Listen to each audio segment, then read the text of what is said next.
All right, what is up? Jack Hoy and Dan Koch are joining the Spin Zone. I'm asking both of them 5 questions that came out of my head, questions that I find very interesting to talk to people about and see some varying points of views. Honestly, Jack and Dan see a lot of things eye to eye, but there was some disparity between their answers here, and the whole thing just provided for a very interesting conversation into various aspects of the Bible and church and philosophy and those sorts of things. So I know you guys enjoy these two, and so this is going to be a treat. God bless, and I hope you can hang with the Spin Zone. All right, we are here for another round of something that we have recently started doing. We're going to ask 5 questions. Each of them will have a limited amount of time to answer. And if I remember correctly, Jack, my scientific method studies back in high school and middle school and all of that, you would be the control group, I think, because you're always gonna. I'm not gonna do this segment without starting with you. It's a rule. This is like Jack's segment, and you're always going to start it. So does that make you the control group and everybody else the experimental groups? Am I right? Do I remember correctly? I did so bad. Okay, cool. Science. Thanks for the help. Awesome. So I think I think what we'll do, even if we didn't do it this way last time, I'm pretty sure we did 2 minutes per question. I will let Jack know when he's out of time, and I am making a pact, an oath with myself that I will interrupt no matter what. Even if Jack starts to talk about his grandfather with tears, I'm going to say, stop, 2 minutes is up. And we'll have to move on. Now, at that point in time, Jack can choose to have an extra minute, but he can only do that once. So Jack, I appreciate I did it all last time, did I? Yeah, you did. I'm pretty sure you took it up. I think it was the question about whether or not God the Father is worshipped as a father because of cultural lenses, or because he really is, kind of more of a male. I think I forgot how I phrased it. I know what you're talking about. But it is really interesting. I was thinking about this, and you've actually been on the Bad Christian podcast back in the day. You were at a live set in Charleston. You've been on Pass with Us. You like to be prepared, my friend. In fact, you don't like to really speak until you've really done your homework. So I really do feel like you're doing me a favor by doing these. Like I could see you saying, I don't want to do this, man.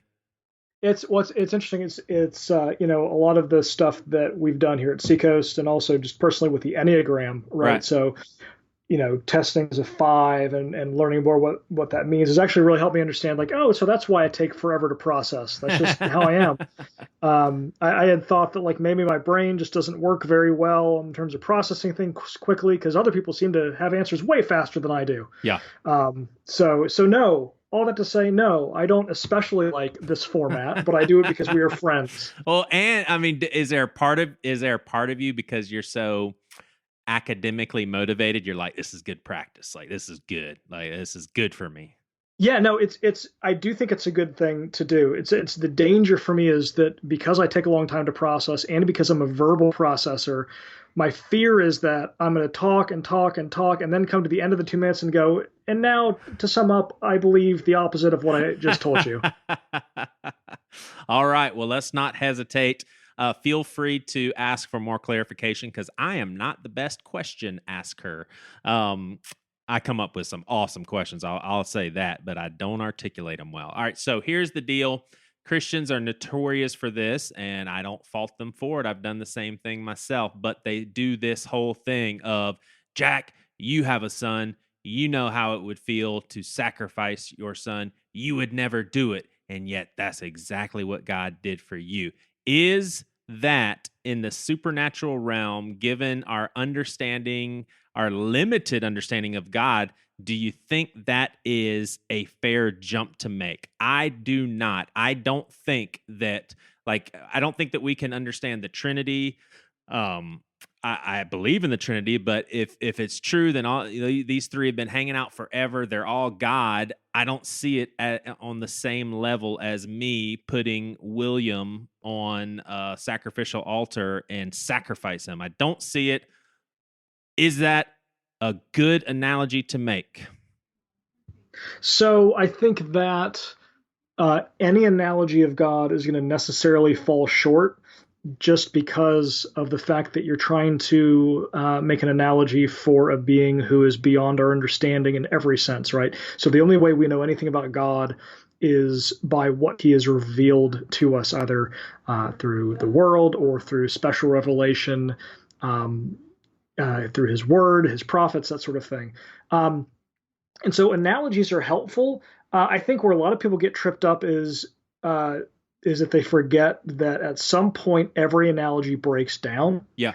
And so, the thing about, I guess what I would say is I think that's a fine analogy as long as it's just a launching off point to talk about other things. Because the idea that, imagine what it would be like for you to sacrifice your son, and that's what God did for you. It's like, kind of, but not really. It's a picture of what he did, but Jesus is God, and just like you said, in some ways, it's not so much imagine what it would be like for you to sacrifice your son. That's what God did for you. It's no. Imagine what it would be like to sacrifice your son. What God did for you is immeasurably more difficult than that. Right, because you think the Trinity is existing in a perfect relationship with one another. They're all at harmony. They love each other with perfection. They're one, even though they're three persons. And so it's like it was infinitely more difficult. And so in a sense, that analogy is helpful in terms of where it pushes you. But if you just stay with that analogy, it's actually very limiting in what it tells you about God. All right, so good job. You had like 10 seconds to spare, but I always like to follow up with some stuff. I still I think that you are. I'm speechless, man. I can't even get the words out. I think that you are on the money as far as analogies breaking down. But even with what you just said, as far as how hard it was for God. Was it he knew that everything was going to be okay in just a couple mornings from now, Sunday morning, everything's going to be fine? Is it that in your mind it was tough to see him experience that pain and to take the sins of the whole world? Well, so the idea of he knew everything was going to be okay. I mean, so that's in Philippians, whatever passage it is, talks about for the joy set before him, right? So in other words, he did know the final outcome, but just like even if you knew that the outcome of a very serious surgery would be fine, you're still going to go in there with fear. And so in other words, I guess we would say is if it wasn't hard for God, then Jesus is pretending in Gethsemane, right? He's lying, or he's a coward, right? So in other words, if that fear and that anguish isn't real in the Garden of Gethsemane, when he's wrestling with what he has to do, if that isn't real anguish, then it's something else. It's either cowardice or it's pretending. Neither of which I think is acceptable. Gotcha. So I do think that was real, despite what he knew. Yeah. Do you ever have like a knee-jerk react? Like it's been a recent thing that annoys me, I think. And it reminds me a lot of myself for so much of my Christian adulthood. I just thought I had figured out a great theology. I have all the formulas down. I can explain anything to anyone. And what bothers me of what I used to do and what I hear people doing now, I hear people even at Seacoast do it, and that is talk about God formulaically in a way of, well, how do you know that? You just said something about God that's not necessarily ironed out in the Bible, but you just put two and two together and you're making your own conclusion. I'll give you an example. I'm pretty sure I heard someone recently at Seacoast, and I've said the same thing many times, and I think maybe I even believe it, maybe I don't, but it was when you get serious with God, demons take notice. Okay, what if God actually makes you invisible to demons when you're serious? Like, what if he blesses you and like, oh, he's getting serious with me, I'm going to protect. Do we know that? I mean, do we? And I Yeah. guess that's not a great example because that's involving No, more no, I get demons. what you mean. Well, so I think um, for me, it's really about when people say things like that, it comes down to sort of two things. One is sincerity, right? Like, are you sincerely trying to express yourself? Are you sincerely trying to express a belief? Because if you're sincere, then I give a ton of leeway for, clumsy with the wording, or maybe you're inadvertently expressing something you don't mean to. Like, I think there's a lot of room for grace for that if someone is sincerely trying to communicate something. And for that example that you gave, right, they're sincerely trying to communicate. Oh, I assume they're being sincere, right? That when you follow Christ, you can expect spiritual warfare. Yeah. I think that sentiment is fine. Even if it's expressed in a way that might be a little dramatic for me. Right. Now, there are, and I had one that's gone. There are other things that we say. Oh, I have it back. That we try to express. So sincerity is one. The other one is reflection. Have you actually thought about what is coming out of your mouth? And so one of those is, I've heard a lot is, if God feels far away, guess who moved? And I hate that because the unspoken answer is you did. But that's ridiculous. That's not true at all. God hides himself and moves and veils himself all the time in the Bible. Like, this idea that if you feel far from God, it's your fault is so profoundly ignorant. And to me, that is something someone who's probably trying to be sincere, but they haven't thought for more than 2 seconds about what just came out of their mouth. God veils himself all the time. Right. God removes himself, and God makes himself hard to find sometimes. And there are various reasons he does that.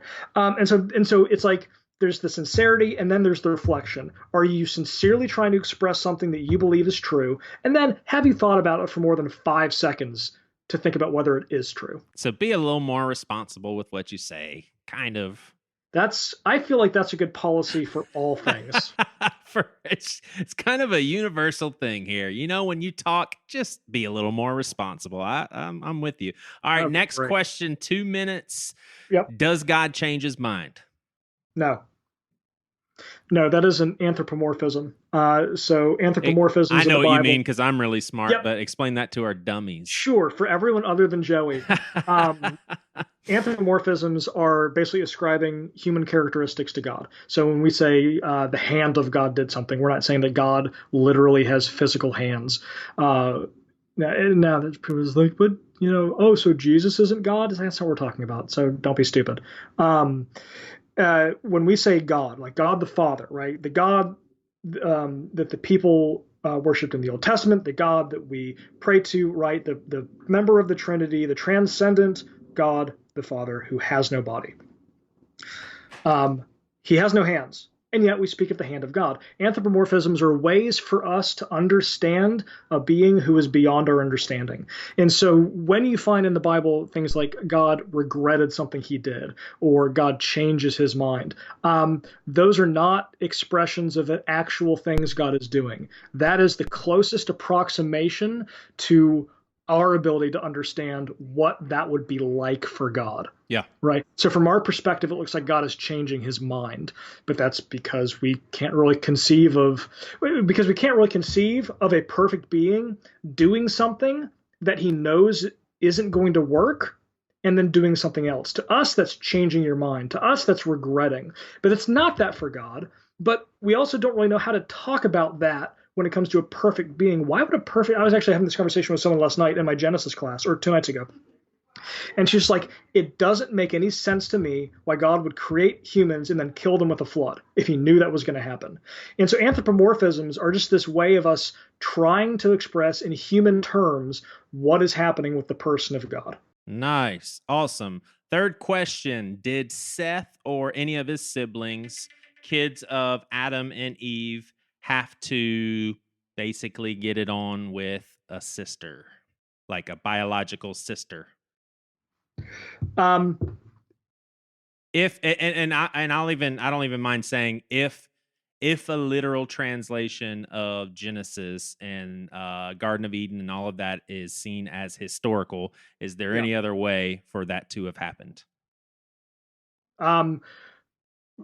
Short answer is no. So in other words, so when it talks about that Adam and Eve had Cain and Abel, and in between Cain and Abel being born and Cain killing Abel, we have no concept for how much time has elapsed, right? No concept.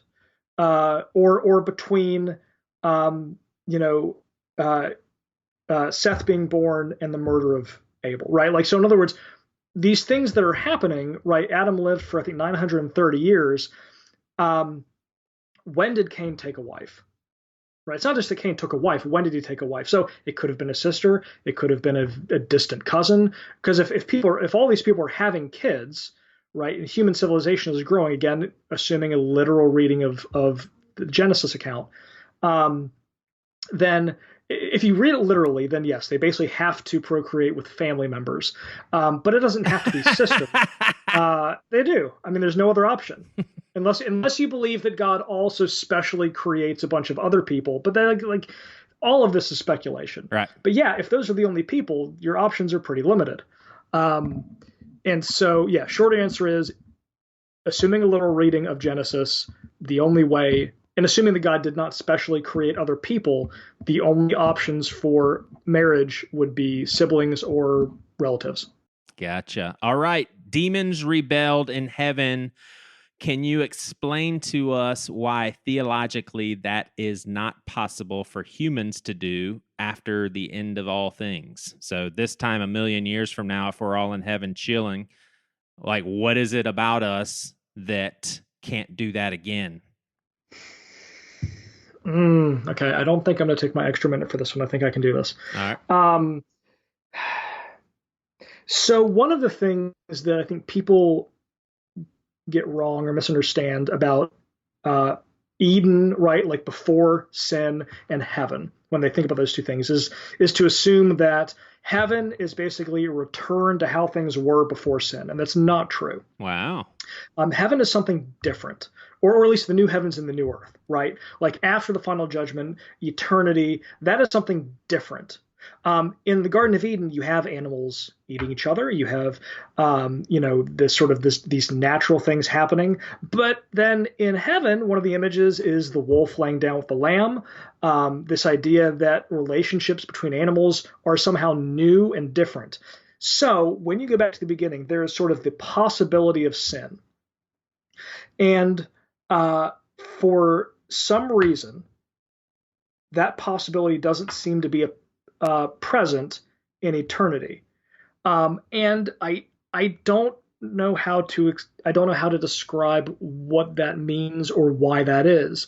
It can't be a simple like, oh, now you have less free will, because then there would be literally no reason for God not to do that in the beginning. If it was simply a matter of limiting free will, he could have done that with Adam and Eve. But that's not what's happening.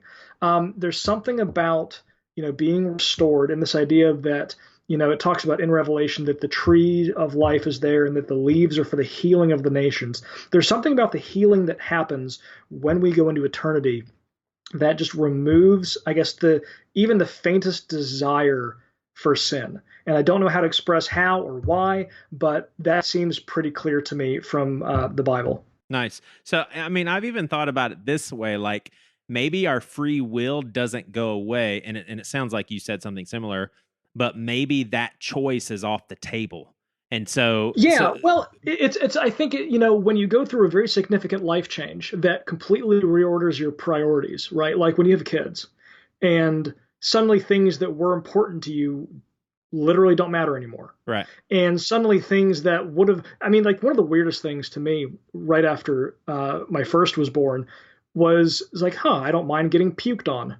Right. That's something that would have bothered me a few months ago, but now this tiny person is throwing up on me, and I don't even care. Right. And like something small like that, but also in terms of things that were very important to me beforehand, like time to myself and and reading and all these things that matter to me, suddenly my ability to do these things is limited, but my priorities have changed so much and my heart has changed, right? Like the orientation of my heart has changed so much because of the introduction of this little person into my life whom I love.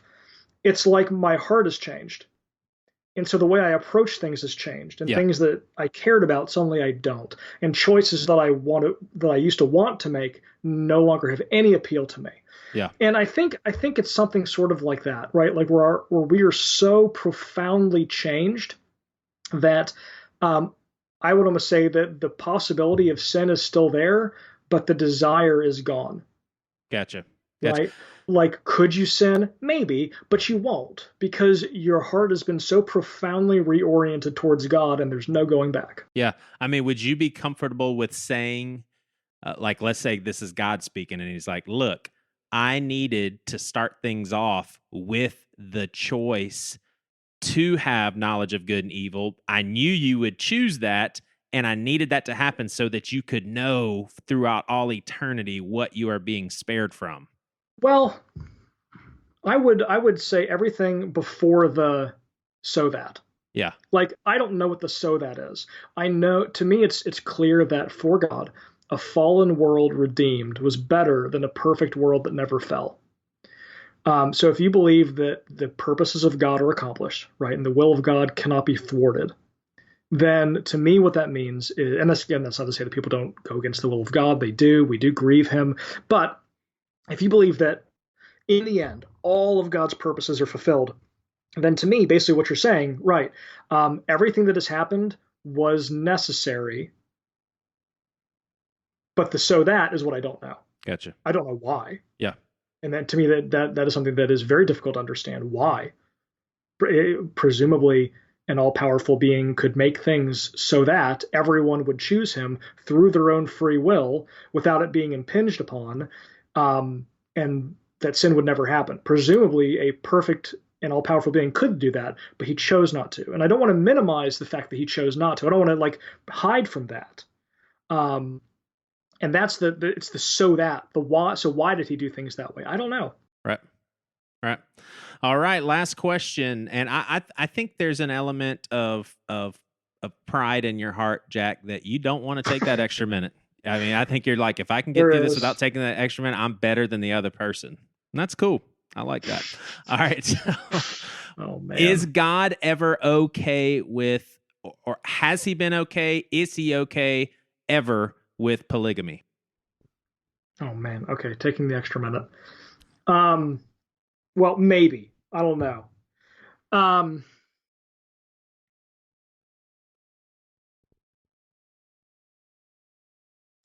So it's the, is he okay with this? I'm gonna say no. In the sense of, so there are going to be a lot of things that your friends do, that your kids do, that you are not okay with. But that's not to say and therefore I shun you, and therefore I'm going to do these things to you. Right. Right. And I think to me, what it probably gets back to is, in Matthew, where the Pharisees are talking about, Jesus, they're talking about Jesus about divorce, and they say, so if divorce is so bad, why did Moses allow a man to give his wife a certificate of divorce? And Jesus basically says, because you guys were so terrible that you couldn't exist unless God made some concessions. Right. And so I think that maybe let me put it this way. So in Genesis, after the flood, or before the flood, God says, man is so sinful, I'm going to kill them all. Then after the flood, God says, man is so sinful, so I'll never destroy the earth again. What? Yeah. Literally, the thing you said is the reason for the flood is now why you're saying you're not going to do it. And it's sort of a concession. It's a way of saying, this is how you are, and therefore the reality of sin means that I'm going to make some allowances for how things are going to be. And what that means is that cultures get to the point where things happen in them that is bad, that are bad. And I think polygamy is one of those things. I think polygamy is one of the things that, and I'm definitely taking that extra minute. Polygamy is one of the things where it is not the plan of God. It is not something that is good. But, here's what God doesn't do. And people have the same complaint when it comes to slavery in the New Testament. God doesn't just roll up into a culture and say, hey, guess what? Everything you do is bad. Right. Only do these things or I'm going to kill you. Right. Yeah. He meets people where they are. And there are now here's one thing. There's nothing in the Bible about in the law about here's how to have a successful polygamous marriage. Right? It doesn't make that assumption. Right. Neither does it ban polygamy. And yet, what happens eventually? What happens eventually is that polygamy ends in Jewish culture. And what happens eventually in Christian culture, slowly over time, is look at all these things in the gospel. Right? We can't have slaves. This is a horrible institution. And so, no, God is not okay with polygamy. But what he doesn't do is roll up and say, hey, you have this sin in your culture.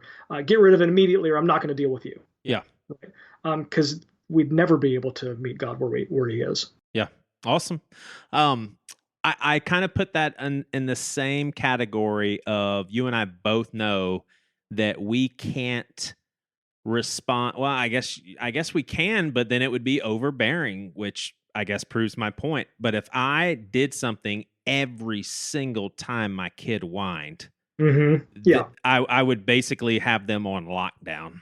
You know, I mean, and that's just, I don't think that's being a good father. Like every time you whine, I'm sending you to timeout, and you spend all of your days in timeout because you haven't learned, and then isn't whining somewhat a type of expression for a kid that age? And sure, we should try to mitigate it, but isn't it also maybe somewhat natural for that age? Just like we whine, but it's in an adult way, and it may not sound whiny as an adult, but it's still whining.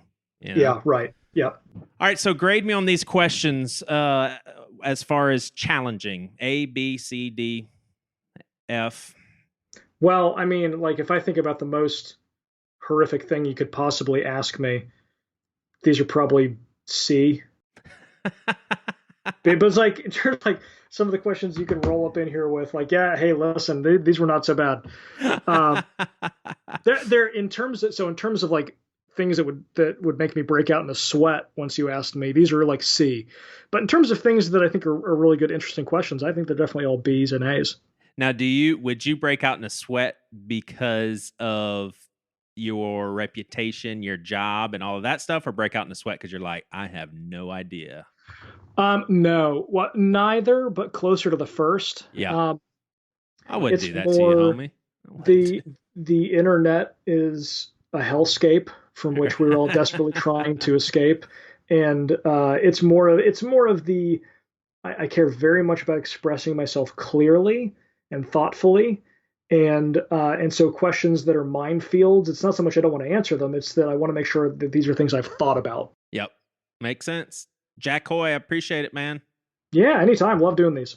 All right. Well, it is Dan Koch in the flesh. Maybe the first time that we've ever sat across from each other to do this thing. It's pretty cool, man. I think that's true, yeah. It's pretty cool. Yeah, it's true. So, same rules apply. And we just had Jack Hoy answer these questions. And a lot of people liked hearing how you guys answered.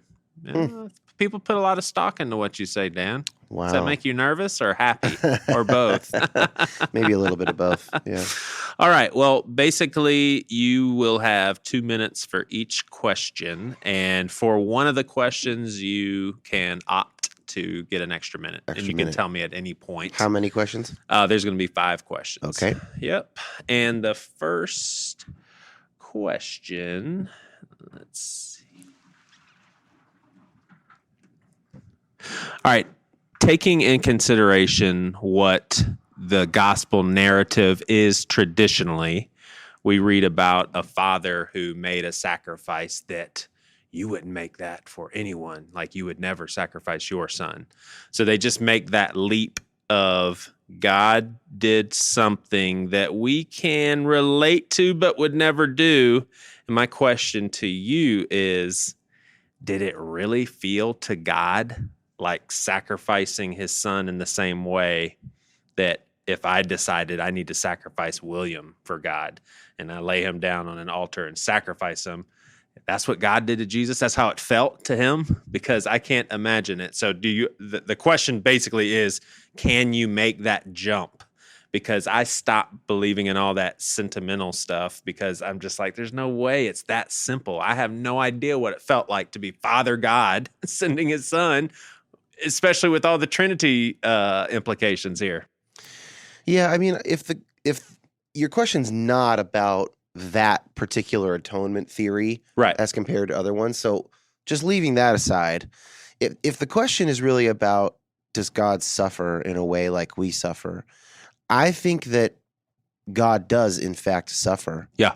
I don't know how similar or dissimilar that suffering is.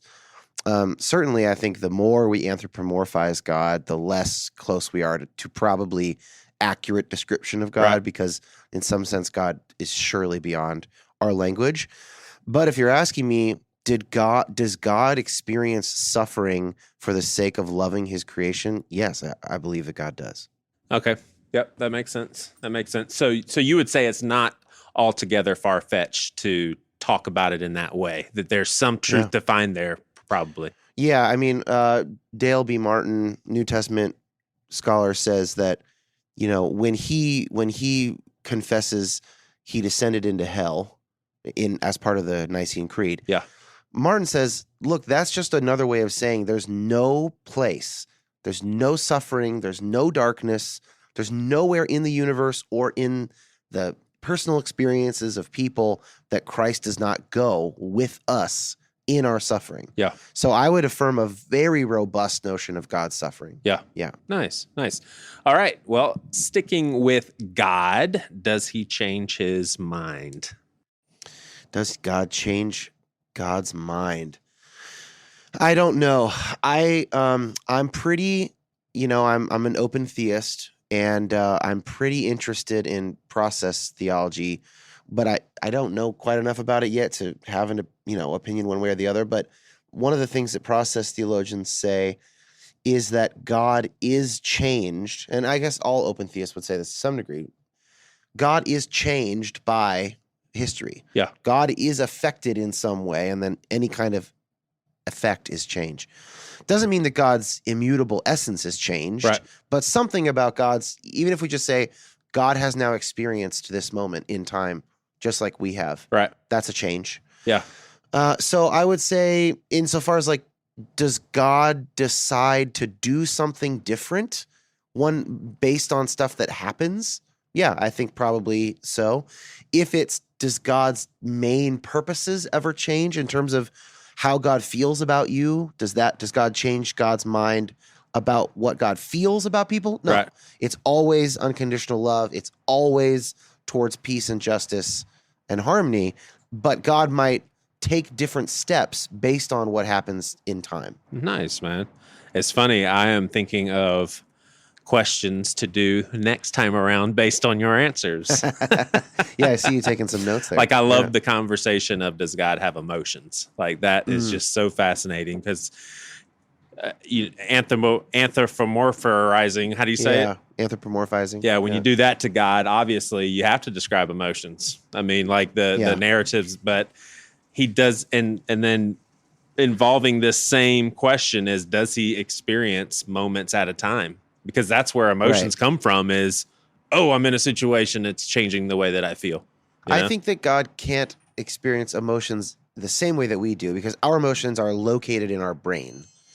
Right. With particular chemicals being firing and whatnot. Obviously, we wouldn't be able to say that God has that experience, because God doesn't have a physical body. Right. Jesus had the emotions that we have in basically exactly the same way. Yeah, gotcha. God the Father can't. But to say that, I think we do have to say that God suffers in some sense. I mean, that's very biblical. Right.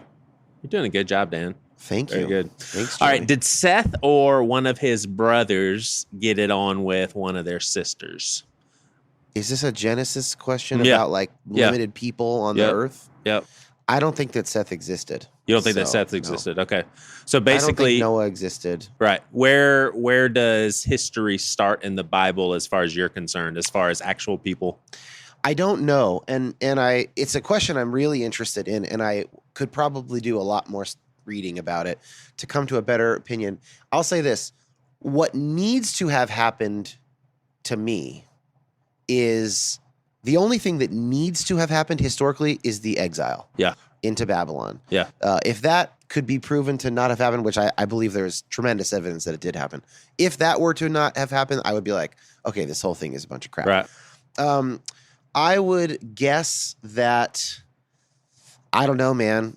I mean, I think King David and Saul were historical people. Right. Solomon. There's evidence for that. I don't know. I'm not sure about anybody before that. I'm not sure about Moses or anything. I hear you. Okay, so we have been taught that 1/3 of the angels rebelled at one point following Lucifer, who seemed to be the worship leader in heaven, second only to God. So basically, there was a rebellion in heaven. I don't know what your outlook on the afterlife is, but if the afterlife is anything like people envision it, it's a forever place of grand living and great food and no sickness, no pain, no war or anything like that. But if that's the case and the demons once had something along those lines and they rebelled, why not humans rebel again? Like I don't think Dan and I, yeah. you and I are planning on having a good time in the afterlife, but can someone ruin it for us? I don't think that description of the angels rebelling in heaven is like an accurate play-by-play. I think it is a true myth, and it's got poetic theologic meaning. Right. So it's something like, look, even if I don't know, something to the effect of, I'm off the top of my head, even when things are going so well and God is blessing you abundantly, you still have the capacity to rebel against God. And I don't have very formed thoughts on demons and angels and all that. So I just take my answer here with a huge grain of salt. Yeah. But I don't think that it describes whatever our future looks like. Yeah. So I wouldn't worry about that like as a live possibility or something. Right. I just think it's not the function of those stories. Gotcha. All right. And lastly, is God okay with polygamy in certain situations? No, never. Interesting. It's always exploitative. It's never healthy. Even and my dad wrote a whole book about this, even in Genesis, when even just in the narrative of Genesis, whether or not you think that stuff happened, all those people who get involved in extramarital stuff, bringing their slaves in for impregnating them, all this stuff that was very commonplace, it always goes poorly. So even the writer of Genesis is like using it as a morality tale. Is he? The writers of Genesis, yeah. And so I would say, no, God has never wanted polygamy. God has never wanted slavery. God has never wanted unjust subjugation of people of any kind. So would you put this in the same category as divorce then? One of those things that God doesn't like, but it's there? Yeah, when Jesus says Moses permitted you divorce, like, I don't even know if I think that God really did permit it, or if that was like the best that the Israelites could do at the time, thinking about it. Yeah. I'd probably lean towards the latter. Yeah. So I think God never wants that stuff. Yeah. Awesome. Dan Koch, appreciate it, man.